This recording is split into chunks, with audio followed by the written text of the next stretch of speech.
बिहार की जो स्थिति है एनडीए में चिराग पासवान और पशुपति पारस के बीच घमासान खत्म होने का नाम नहीं ले रहा है। एक तरफ चिराग पासवान कहते हैं कि हाजीपुर सीट से वो चुनाव लड़ेंगे, तो दूसरी तरफ पशुपति पारस कहते हैं कि हम हाजीपुर सीट नहीं छोड़ने वाले हैं। इसको लेकर के अभी घमासान जारी है। और इंडिया गठबंधन की बात करें तो उसमें भी सीट शेयरिंग को लेकर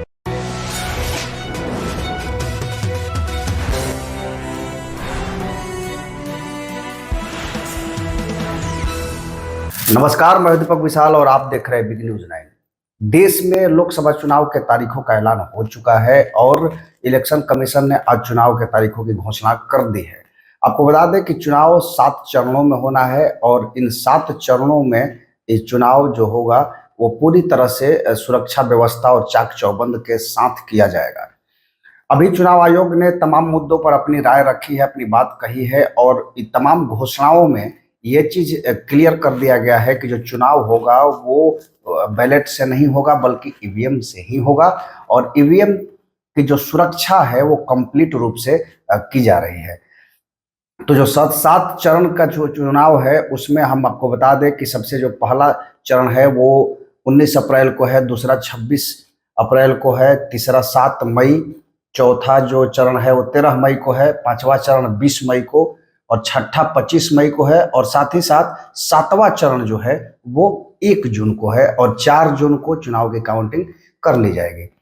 लेकिन इन तमाम मुद्दों में एक चीज बात और भी है कि बिहार में अभी तक सीट शेयरिंग का फॉर्मूला जो है वो तय नहीं हो पाया है।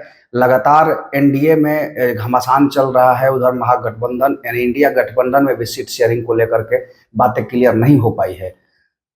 चूंकि 7 चरण में चुनाव है और सुरक्षा को देखते हुए तमाम चीज़ों पर चुनाव आयोग ने अपनी नज़र बनाई रखी है।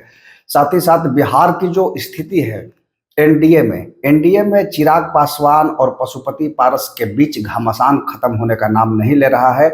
एक तरफ चिराग पासवान कहते हैं कि हाजीपुर सीट से वो चुनाव लड़ेंगे, तो दूसरी तरफ पशुपति पारस कहते हैं कि हम हाजीपुर सीट नहीं छोड़ने वाले हैं। इसको लेकर के अभी घमासान जारी है। और इंडिया गठबंधन की बात करें तो उसमें भी सीट शेयरिंग को लेकर के फॉर्मूला सेट नहीं हो पाया है। तो आखिर चुनाव कैसे लड़ा जाए, क्योंकि पार्टियां अभी तक क्लियर नहीं कर पाई हैं कि कैसे चुनाव लड़ा जाएगा और क्या एजेंडा होगा, किस तरह की चीजें होंगी और किस किस सीट से कौन कौन से कैंडिडेट को उतारा जाएगा। तो अभी ये तमाम चीजें जो है वो अभी आनी बाकी है।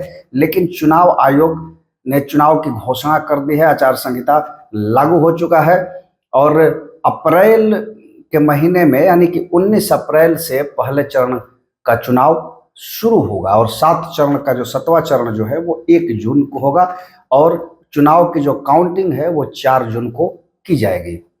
तो ये बहुत बड़ी खबर है अब तक की और इसमें सबसे बड़ी बात है कि पार्टियों का जो रुख है अभी तक साफ नहीं हो पाया है और इसको लेकर के काफी पेशोंपेश में माहौल बना हुआ है। अब देखना ये होगा कि बिहार में किस तरह की समीकरण बनती है और कौन कौन सी पार्टियों को कितना सीट मिलता है और कौन कौन कैंडिडेट कहां पर चुनाव लड़ेंगे। तो इन तमाम मुद्दों पर हम आपके साथ बने रहेंगे।